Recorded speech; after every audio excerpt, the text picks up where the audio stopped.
derrière nous, l'orchestre, et on entend un petit peu du violon d'Anne Gravoin, qui fait partie depuis longtemps des opéras en plein air. Oui. Mais pour opéra en Qui est un plein air, pilier de l'orchestre, voilà. qui est même le pilier. Cette année, nous accueillons Olivier Desbordes, qui met en scène ce Madama Butterfly. Oui. Alors, est-ce que ça vous a fait un drôle d'effet lorsqu'on vous a demandé de monter cet opéra, ou est-ce que c'est vous qui aviez choisi l'opéra? En fait, on s'est rencontré avec le directeur d'opéra en plein air et on s'est mis d'accord tout de suite sur cette œuvre. Moi, je l'avais déjà fait, j'avais envie de la refaire, de l'approfondir. Et voilà, et on a uni nos moyens de production pour faire cette réalisation. Parce que je trouve que c'est d'abord mon parti pris de décor et de le situer à peu près à l'époque du tsunami de Fukushima, et que là c'est les 10 ans de Fukushima, je trouvais ça intéressant. Et puis ce destin de femme dans ce monde actuel me paraissait assez dans l'air du temps. On est d'ailleurs dans les décors. Oui, on est dans le décor, où tout est de travers. La maison est fragilisée par les tremblements de terre et l'eau, comme la vie de Butterfly est fragilisée par sa rencontre avec cet Américain qui représente la société dominante. Ce n'est pas, comme vous l'avez dit, la première fois que vous le mettez en scène, mais est-ce que vous avez changé beaucoup de choses entre la première mise en scène et celle-ci? J'ai approfondi le travail avec les comédiens et les comédiens chanteurs, parce que c'est vraiment ce que j'aime, pour pouvoir en même temps que leur travail soit en lien avec le public, parce que je pense que le projet d'opéra en plein air, c'est d'être en lien avec le public, et d'un public très varié et très nombreux, et donc de tendre une main aux gens, et donc de projeter les émotions qu'on crée sur scène. Alors moi, c'est tout le travail que je développe depuis des années, c'est ce travail-là avec l'opéra. C'est pas le faire entre soi sur scène, mais c'est partager. Parce que moi, j'ai découvert l'opéra par hasard quand j'étais adolescent. Je ne connaissais pas, je n'avais pas de culture, et donc il a fallu que quelqu'un me le fasse partager pour que je l'aime. Et donc voilà, on tend les mains. Aimer l'opéra, c'est pas nouveau, mais est-ce que vous choisissez, est-ce que vous avez votre mot à dire sur les interprètes? Là, on a travaillé ensemble, pareil, avec Gilbert Devaux, et je lui ai proposé les interprètes, et par contre, effectivement, je lui ai proposé Serena Houillard, qui fait Butterfly, et que je travaille depuis longtemps avec elle. Elle a fait un travail formidable dans sa carrière, elle progresse petit à petit, et, elle faisait beaucoup la Reine de la Nuit, des choses comme ça. Moi, j'ai fait Lucia avec elle, j'ai fait Traviata, et là, d'aborder ce rôle, c'était une évolution pour elle. Et en même temps, c'est une comédienne formidable qui incarne incroyable. Je pense que c'est hyper important d'avoir des gens qui sont pas faiseurs. Vous voyez ce que je veux dire? Qui s'y donnent. J'ai un exemple, l'autre jour en répétition, elle a glissé sur un peu d'eau, elle est tombée, et bien elle a continué à chanter, elle s'est relevée, elle s'était fait mal, et bien elle a continué à jouer son personnage. Et je trouve bien, alors il ne faut pas que se fasse mal bien sûr, mais je veux dire, c'est des gens comme ça que j'aime. Ils y vont, il ne faut pas le métier du bout des doigts. Et il y en a beaucoup avec qui vous avez envie de retravailler comme ça? Ah oui, moi j'ai plein de gens, vous savez, je fais une ou deux mises en scène d'opéra par an depuis des années. Je m'occupe de jeunes chanteurs que j'ai vu progresser dans la carrière. Il y a des gens, il y a plein de gens que j'adore et à qui j'aimerais avec qui comme ça il y a des filiations, quoi. Puis après c'est passionnant de découvrir des jeunes. Hein. Voilà. J'imagine. Passionnant même. C'est mon métier, moi je déniche des talents et puis j'essaye de leur faire accoucher leurs talents. J'adore ça. Parce que du coup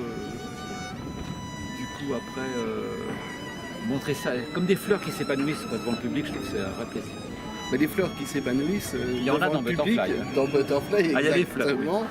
Mais alors, est-ce qu'il y a eu un challenge de monter ça en plein air? Est-ce que c'est pas plus difficile que d'être dans le théâtre habituel? Moi, je pense que ça prend une dimension un peu mystique, un peu tellurique. Je trouve que d'avoir le ciel comme plafond.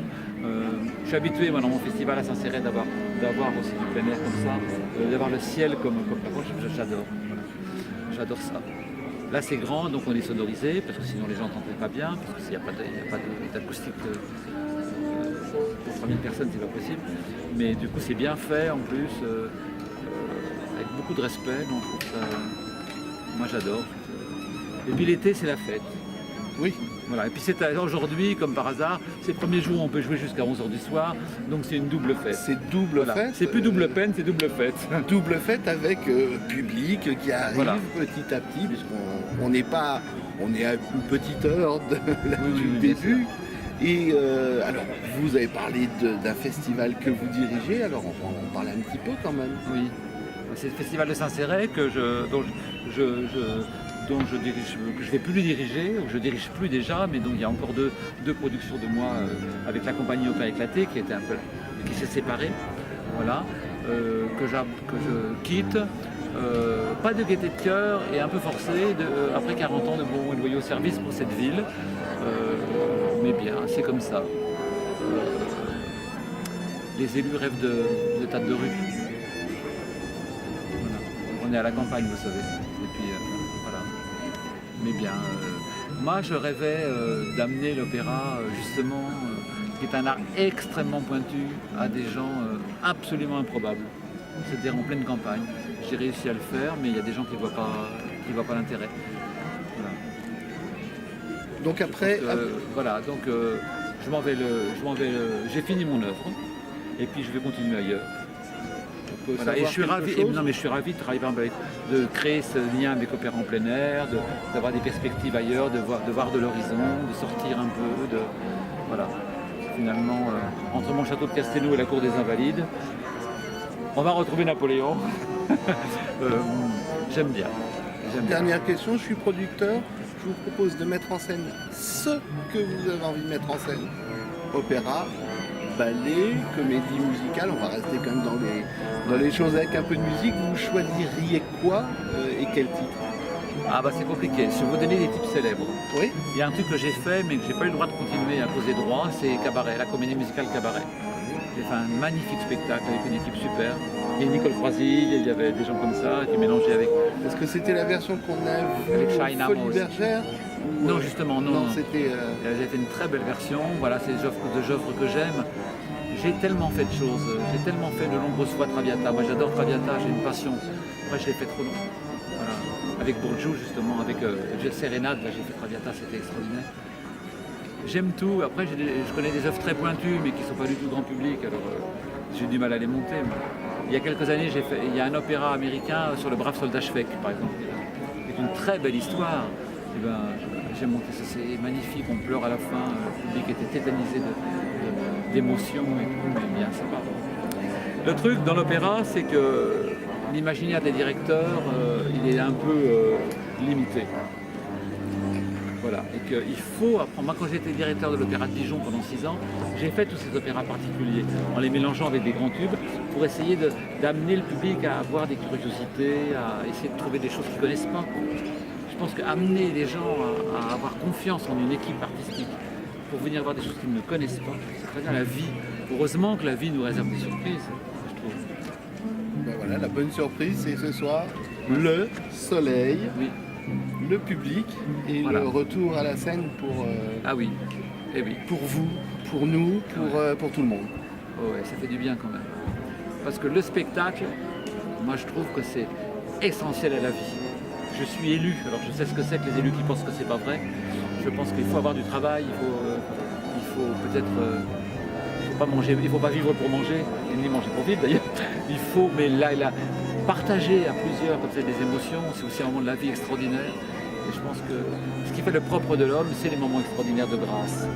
C'est pas uniquement le quotidien. C'est vrai. Et que la grâce, ça nourrit. Effectivement, c'est pas sur des colonnes dans des budgets. Mais voilà, moi je suis... Bien. Merci Olivier Desbordes. Au revoir. Je vous dis un mot qui commence par M pour ce soir et pour la suite des...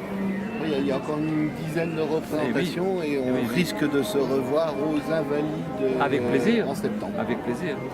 Merci encore. Voilà. Et bienvenue à tous en tous les cas. Voilà. Vous êtes chez vous, c'est nous.